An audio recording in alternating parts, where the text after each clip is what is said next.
Hey guys, how's it going? Today we're gonna talk about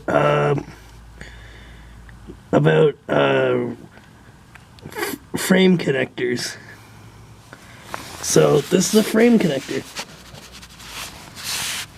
right here.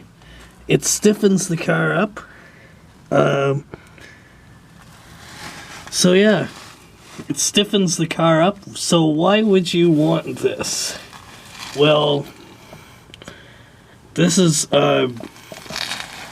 if you're drag racing, it won't flex the car as much because these unibodies flex. Actually, some Mopars actually flex so much they broke the driver's side rear window mechanism. So, yeah. We'll see you later, guys. But, so yeah. These stiffen up the car. You have to cut your floor pan. Exhibit A.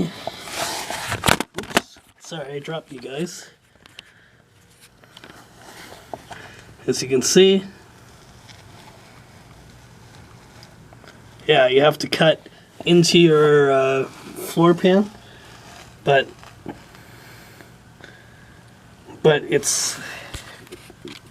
ties in to the torsion support, which is this right here.